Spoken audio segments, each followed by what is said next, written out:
All right, everyone, I have 12:30. That means it is time to get started. It's a good idea. Do I hear a second?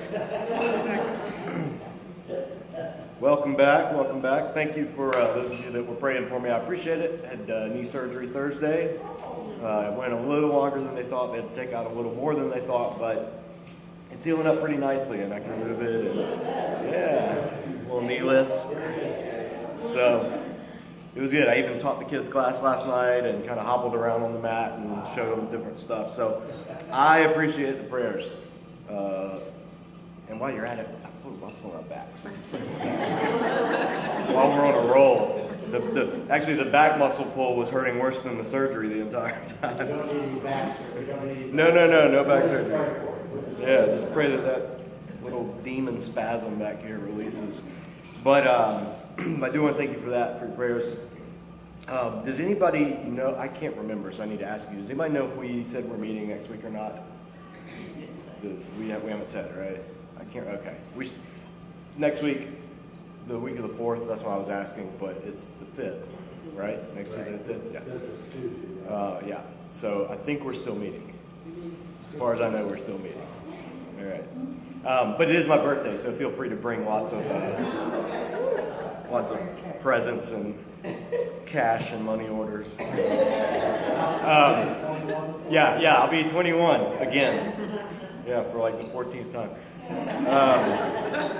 17th time. Good grief, time flies. Okay, so we're in Leviticus. We're in chapter 19, and we're coming up on this. This is the 3rd week we've been in chapter 19. It's really rare that we spend 3 weeks in one chapter, but Leviticus 19 is kind of the peak, the second peak of the book. The first peak, with the 2 mountaintop peaks, is the image we're using.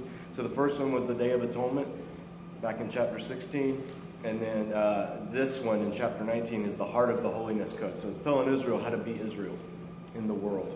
And this is the thing to remember about Israel. So God's relationship to Israel was a microcosm of how God intended to be in relationship to the world. Israel was to be to God a priest nation. They were to represent God in their relationship with God to all the people of the earth. That's key to keep in mind for any part of the Old Testament, but particularly for the law. When we're reading the laws, Exodus, Leviticus, Deuteronomy, it's really important to understand that, because what we're seeing is God's relationship with Israel in covenant. And that's what it is. It's covenant. God made this covenant with Israel. He didn't make this covenant with Egypt. He didn't make this covenant with Babylon. He didn't make this covenant with any of the other nations. He made this covenant with Israel. So we can't just read the covenant with Israel and go, oh, that's what we should do today. Because it's not. It's not what we should do today. The covenant itself says it's covenant with Israel. And Jesus himself said he came to fulfill and complete that covenant. So denominations or churches or well-meaning pastors that look to the old covenant and just say this is what we do today, as well-intentioned as they may be, are very, very wrong. Because the covenant does not all apply today. And it's not even a case of some of it still applies and some of it doesn't apply. As a covenant, as a body of law, none of it applies today as a body of law. However, the underlying ethical foundations upon which this body of law is built absolutely continue to apply today, because the same God gave them, who is the same God today. That sounds like a rhetorical distinction for some people, but it's a crucial distinction to understand. It's the reason why Christians do things that the Old Testament says don't do, but then Christians are very adamant about not doing some things that the Old Testament says not to do. It's not a matter of picking and choosing, at least it shouldn't be. For some Christians it is, unfortunately.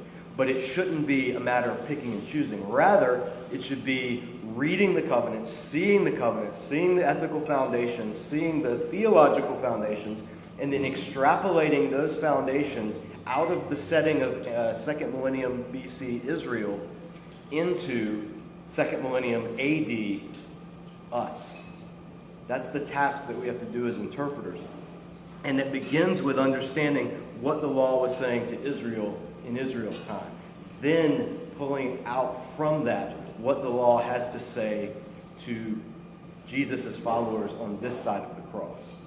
So that's always the task before us, and it's always worth repeating because it's the basic fundamental approach to the entire Old Testament. And I rarely hear it taught in churches that way. Many pastors do it. They just kind of do it in their own study or in their own interpretation. They preach a great sermon, but they don't ever actually equip their people in the pews to know this is what I'm doing. This is how we do it. This is how we do theology. This is how we do biblical theology.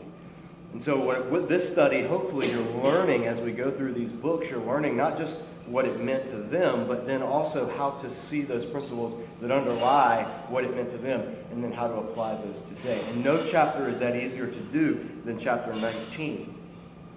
Because as we've seen, the laws, they cover everything from the home, the family life, the worship life, the economic life. They run the gamut of all of Israel's life because they're showing how to be holy, how to be a holy people under this covenant that God made at Sinai. And in particular, in contrast to the nations around them into which God's calling them to live. So we ended, I think, with verse 15 last week about God's talking about justice, and says, don't pervert justice, don't show partiality to the poor or favoritism to the great, but judge your neighbor fairly. We talk about justice being balanced and fair rather than leaning one way or the other. Then he goes on to say, do not go about spreading slander among your people. Do not do anything that endangers your neighbor's life. I am the Lord. And that phrase literally is, do not stand upon the blood of your neighbor. In other words, you don't get ahead. You don't establish yourself at the expense of your neighbor's blood. So even though murder is already ruled out, obviously,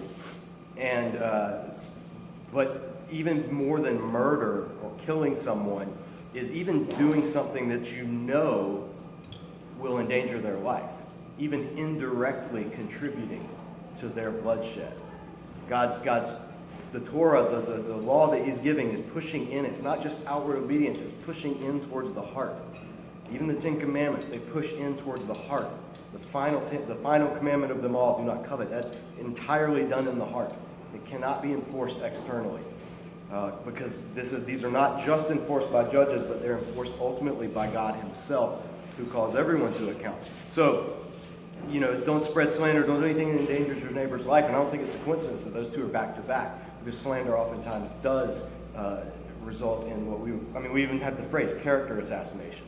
That's a real thing. People's lives are ruined because of lies and slander. And Jesus and the New Testament authors all list slander in the vice list right alongside murder and idolatry and sexual immorality. Gossip and slander are seen as two of the most serious sins in the New Testament as well as the Old Testament.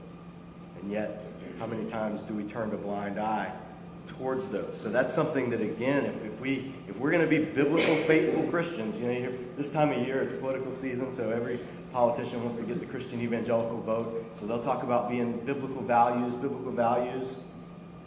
Never mention slander and gossip, which is pretty much what most campaigns rely on in order to get you scared to vote for the other person, so you vote for them. So that's what when candidates claim to be Christian, listen to their words and watch how they respond in those things. The big things, marriage and abortion and all that, those are easy to jump on the right side of. The little things, slander, character assassination, gossip, partiality and justice, those are the things that are right here at the heart of God's Torah. Then he goes on to say, verse 17, this narrows it right in. I said it goes to the heart. This is the center of the chapter. Do not hate your brother in your heart. Rebuke your neighbor frankly, so you will not share in his guilt. Do not seek revenge or bear a grudge against one of your people, but love your neighbor as yourself. I am the Lord. How many of you thought Jesus made that up? Love your neighbor as yourself. Yeah. It's remarkable how few things Jesus actually came up with on his own. Most of what he taught you find in Torah. Because he was calling, like any good prophet of Israel, he was calling people back to the heart of God's covenant in order for him to fulfill it and bring about the new covenant. But this, do not hate your brother in your heart. You don't find this in other ancient Near East legislation. You don't find laws against hatred. You can't. You can't enforce that. There's no way to enforce that unless the one who is overseeing the law is the one who searches the hearts and minds of his people. But right here at the heart of the center of the chapter, that's the center of the book, that's the center of Torah, the very center, the epicenter, if you will, right here in the middle of it is do not hate in your heart, but love your neighbor as yourself. It's not a New Testament concept. It's not a New Testament concept. It's an Old Testament concept. And we should never forget that. So then he goes on in the second half of this chapter, verse 19, he goes on to say, keep my decrees. And then you could put such as, or here's an example of the decrees that he wants.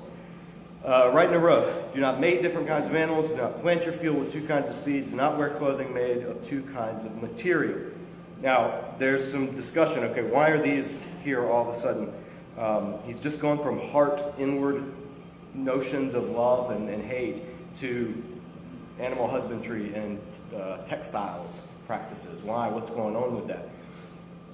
There's different speculation that people have. Some say this is just an example of God giving them commandments for them to keep to show that they're going to be different. And that's true. It fits right along with the rest of the chapter. And so part of what God's doing through Leviticus is this object lesson, right?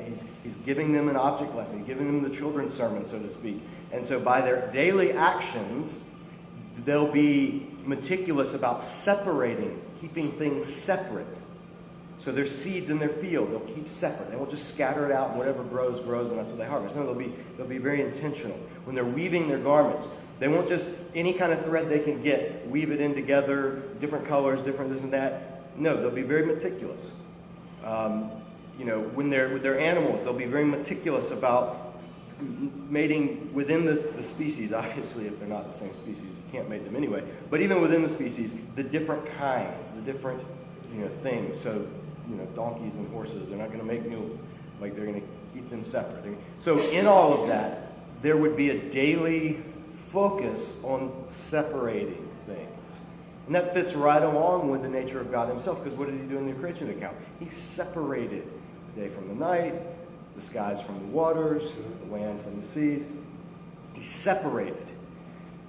And then he separated Israel from the nations. So this would be a daily object lesson, that they are a separate people. And it's even communicated in how they do these seemingly mundane tasks. So that's one reason for this, possibly.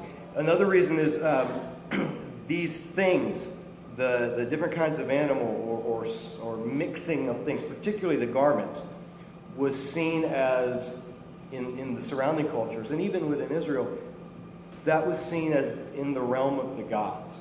So in other words, what do I mean by that? Well, when the cherubim, when the prophets get a vision of the cherubim, the heavenly hosts, and all these things, there'll be these mixtures of animals and people. Like Ezekiel's vision, it'll be like the face of a lion, and then the face of an ox, or the body of a man, or the face of a woman, or this and that. Same thing in Revelation. They'll see the same thing. They'll have one face of this, one of that. The ancient gods in the ancient Near East were frequently mixtures of animal or people, or 2 types of animals. The wings of a lion, the claws of a lion, the wings of an eagle. You get kind of the Sphinx type thing. So in the ancient world, it was seen as the realm of the divine. And the same thing with mixed garments. In Israel, back in Exodus, the priest's garments were of different kinds of thread. The priest's garments were, because they were the heavenly representative of humanity. They were the ones who could approach the veil. They were the ones who could put one foot on earth and one foot in heaven as they ministered in the tabernacle. So other interpreters look at this and they say this prohibition against mixing is not just an object lesson about being separate, but it's also enforcing the holy separation that exists between the divine, where you do have those concepts of the mixing of things, and the earthly, where you don't. So that's possible. And if you look in some commentaries on this passage, you might see things like that. At the end of the day, we don't have a solid explanation for all of these laws. We just know God says, you're going to keep my decrees. You're going to do this, you're going to do this, you're not going to do this, you're not going to do this. And so sometimes we find ourselves in the position of Eve in the garden, or Adam and Eve in the garden, is God's given a prohibition that we don't maybe know why. We don't know, it may look, what's the harm in 2 types of threads in your garment? Ancient Israelites might look at it and go, what's the big deal? All our neighbors do it, what's the big deal? Same thing with Eve. What's the big deal about eating this fruit? It looks good to eat, pleasing to the eye. It looks as good as any other fruit. What's the big deal? So sometimes God may not give us the why of his commandments. And then, therefore, the why becomes every parent's favorite answer. Because I said so. Yeah, every parent said that. Now, does that mean that you have no reason for telling your kids to do those things? No. But sometimes it means that they either can't understand, or you want them to base their actions on your authority as the parent, not on their ability to reason out the consequences. You don't always do that. As a good parent, you guide your children, you give them reasons why they don't stick the fork in the light socket, and you give them reasons why they don't. But you don't always do that. Sometimes you want that just because I said so, because I know better than you, and because I care about you more than you care about yourself. That's why. So sometimes, and that's where theologians get kind of squeamish when they come to the Old Testament passages, and they just seek out and they have to demand an answer for everything. And sometimes the answers are there, but sometimes we don't know. And at the end of the day, it's, mixing 2 kinds of seed in a field. We don't exactly know. There may be an answer. We may unearth some inscriptions from the ancient Near East next week, somewhere in the Mesopotamia, that actually say mixing of the seeds in the field was a way to bring fertility to your crops in the ancient world, and that's how everyone did it, and of course you'd do that. So then we'd read this and go, there you go. God was saying, no, you're not going to do this type of idolatry or this type of sorcery. That may happen. It's happened before, but we can't be 100% sure of it. So in the meantime, we go with the nature of the God that's giving these commands rather than our ability to reason out every single one of them. This is what Israel was to do in their day. That's what we as believers in the New Testament do as well. So he goes on to say, verse 20, then it's going to move into the area of this whole area of sexuality and fertility. It's all kind of mixed together. These are things of fertility and sexuality, and they're not neatly delineated as we've looked at before. He goes on to say, if a man sleeps with a woman who's a slave girl promised to another man, but who has not been ransomed or given her freedom, there must be due punishment. They are not to be put to death because she's not been freed. The man, however, must bring a ram to the entrance of the tent of meeting for a guilt offering to the Lord. With the ram of the guilt offering, the priest is to make atonement for him to the Lord for the sin he has committed, and his sin will be forgiven. This is a law that's weird for us. One, because we don't have the same view of betrothal that they had in the ancient Near East, and 2, because we don't have life family servants. We just obviously don't have that anymore. So we have to peel back a couple of layers. The thing that's notable about this, first, in the culture of the ancient Near East, your Eved, and we've talked before back in Exodus about the difference between Eved and modern-day slave, and how slave isn't a great translation, but servant is too weak of a translation. So it's somewhere between the two, and we don't have a good word for it, so we just have to call it what it is, which is the Eved, the Hebrew worker. But your Eved was considered, in one sense, the servant slaves had rights. They were, we saw in Exodus, and if you missed it, go back and check the video on the YouTube page. But they had rights. They had human rights. They had way more rights than they had in the other ancient Near Eastern cultures. They weren't just property. But in the ancient Near Eastern world, they were property. So this law immediately is differentiating that. It's going into that situation and saying, no. In other cultures, if you slept with the slave girl of the household servant girl, who cares? It's just a servant. It doesn't matter. But in Israel's culture, God's saying, no. This is a sin. This is particularly because she was going to be wed to another man upon her release. And there's another thing. Slaves in Israel weren't for life. It was 7 years, and then you had to set them free, and you had to give them provisions to start a new life. You had to send them out with more than they came in with. So ideally then, you would promise your household servant, the head of the household would arrange the marriage like any other marriage, like a daughter or a son.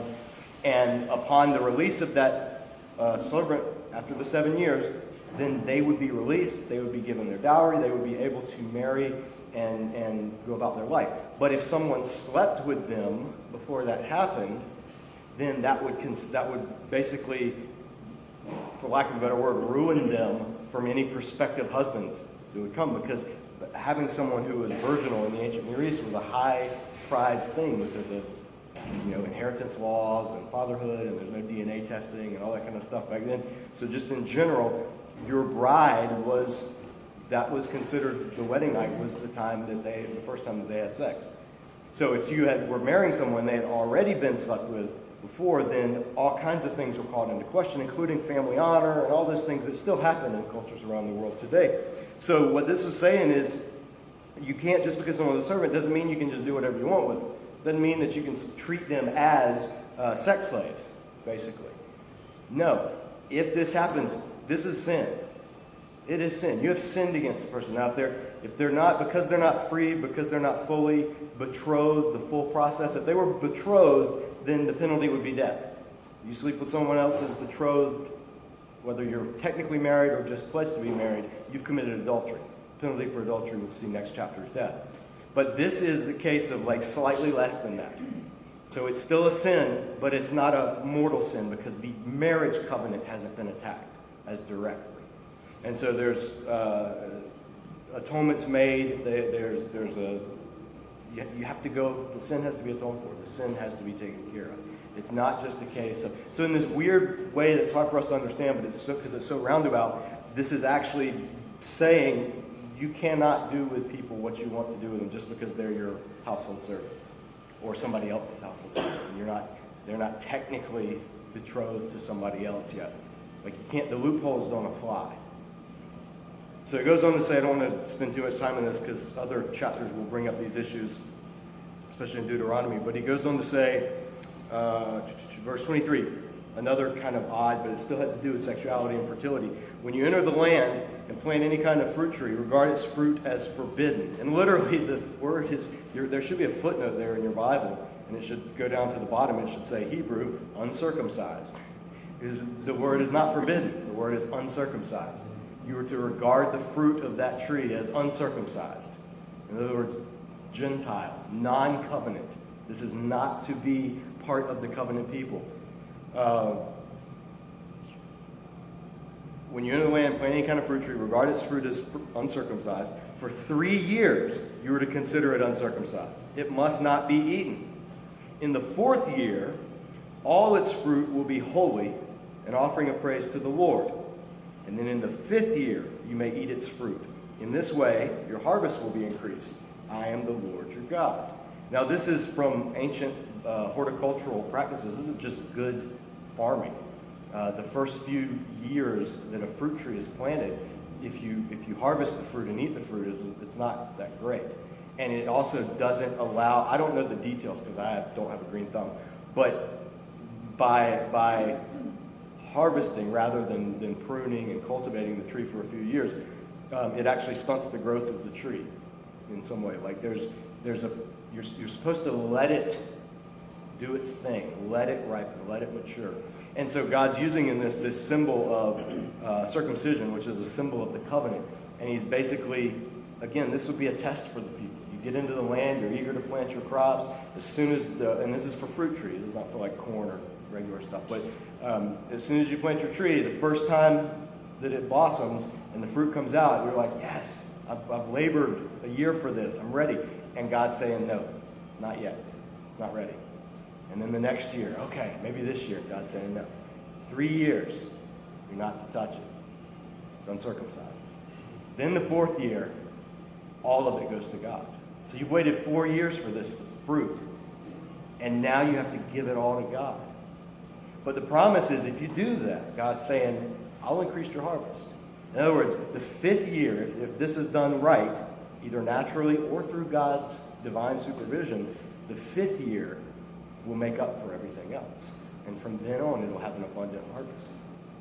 And so your olive crops will be, it will be a land flowing with milk and honey if you are keeping this covenant of mine. Again, it's very much a test of faith and obedience, like any other sacrificial laws are. Then he goes on to say, verse 26, reinforce, do not eat meat with blood still in it. He's already talked about that throughout the chapter, so you can go check the earlier videos if you want to know what that's about. Verse 26 goes on, do not practice divination or, and the NIV has sorcery, but when you think of sorcery, I think of like Gandalf or the sword and the sorcerer, a guy in a wizard hat shooting lightning or calling dragons or all that kind of stuff. That's not what biblical sorcery was. Biblical sorcery is actually, the word is soothsayer. And it's someone who would manipulate the elements in order to read what's going to happen in the future or what's going on in the world. It's much closer to fortune telling, divination and fortune telling. So whenever you see sorcerer, it's just a weird, that translation, because of our pop culture, has always been misleading. You think of these wizards fighting each other or whatever, calling down thunder on people. It's not that. Think of fortune tellers. Think of Mama Cleo or whatever her name is on the psychic hotline. Or, the palm reader down on the corner that you can drive by and get your fortune read. Think of that kind of stuff. Because that's what he's saying not to do. And then he goes on related, do not cut the hair. And literally it's not cut, but it's round off. Do not round off the hair at the sides of your head or round off the edges of your beard.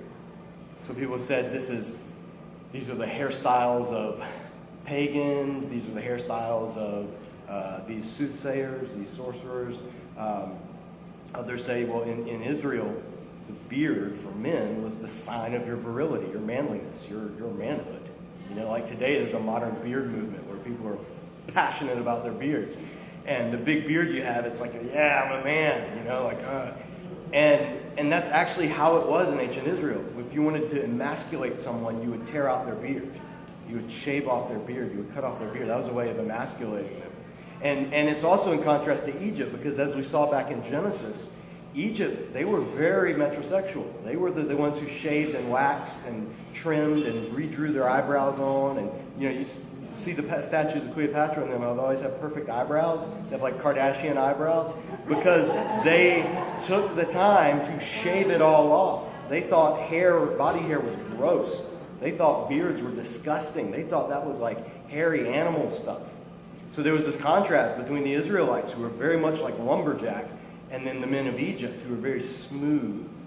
And so it's part of this is God. It could just be him saying you're going to be different, and you're not going to be like the others. Again, we don't know exactly, but we know for Israel, they were to be Israel. And in this particular aspect, their beard and their hair was considered part of the covenant identity of who they were. Then it goes on to say, do not cut your bodies for the dead or put tattoo marks on yourselves. I am the Lord. So in this culture, cutting for the dead and tattoo marks, when someone died, you would mourn them. You would scar yourself. Or you would do it to ward off evil spirits. Or there would even be the idea that if I cut myself and make blood flow, then it appears that I'm dead or dying, and then the evil spirits will leave me alone, and we'll go find somebody healthy and attack them. Or any number of other practices that went along with it. Tattoos, up until very modern history, were spiritually significant rather than just decorative. I mean, tattoos were very culturally and spiritually significant. Today, they're just, you get drunk on spring break and you get a dolphin on your ankle or something. You want to look tough, so you get a barbed wire around your bicep or whatever. I mean, it's just, you put your child's name or your mom if she passed away or any of this kind of stuff. Today, it's more like, it's like a decorative thing. But back in the biblical world, it was very much a spiritual and a cultural identification. Much more so than it is today. And again, God's telling his people, you're not going to do that. You're going to be different. So, I mentioned this before, but it's worth mentioning because this is the passage. Christians today, for some reason, you will run into Christians who say you shouldn't get tattoos. The Bible says not to get tattoos. Don't get tattoos. The Bible says not to get tattoos. They'll point to Leviticus 19. Unless they have a gigantic bushy beard and long curly sideburns, they are just as guilty of breaking the law. Because that very verse right before this says, don't trim your beard or the sides of your hair. That's the picking and choosing mindset. So you walk into a fundamentalist church where the preacher's railing against tattoos, and they're usually clean shaven. They certainly don't have a big bushy beard. So that's an example of hypocritical biblical interpretation. That's why Christians today can have tattoos. I've designed tattoos for people.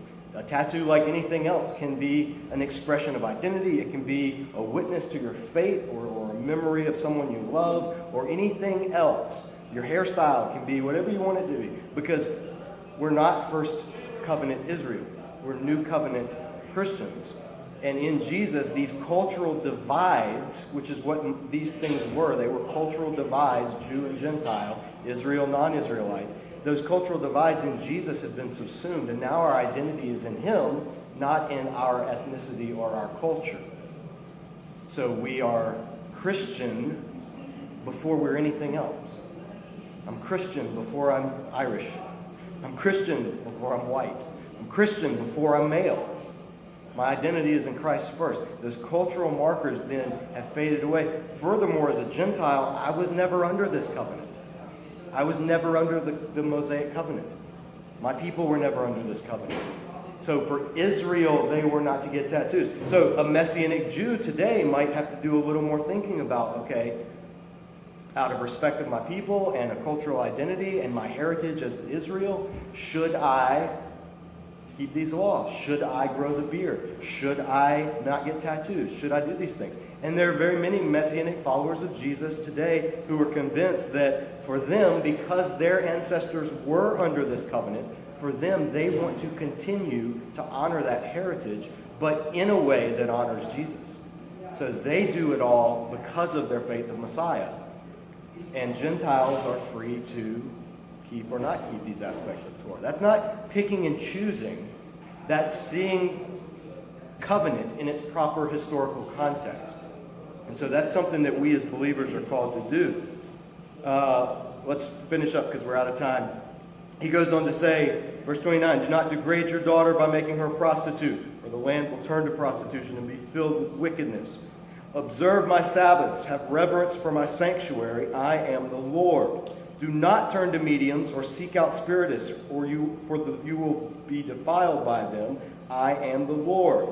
Rise in the presence of the aged, show respect for the elderly, and revere your God. I am the Lord. Verse 33, and this one's very dear to my heart. When an alien or immigrant lives among you in your land, do not mistreat him. The immigrant living with you must be treated as one of your native born. Love him as yourself, for you were immigrants in Egypt. I am the Lord your God. Do not use dishonest standards when measuring length, weight, or quantity. Use honest scales, honest weights, an honest ephah, an honest hin. I am the Lord your God who brought you out of Egypt. And he ends it. Keep all my decrees, all my laws, and follow them. Why? I am the Lord. That's the ultimate rationale God gives for everything in chapter 19. Is not because it will prosper you or because you were slaves in Egypt. Those are reasons for some of them. But all of them, the basis is because I'm the Lord. And I'm the one who's giving this covenant. Because I said so. And I'm the only one who's trustworthy enough to do such things. So, we're over time. Come back next week. Leviticus 20, very controversial chapter. We're going to step into it and see what we can make of it. If you need seconds, they're available. Otherwise, have a great week.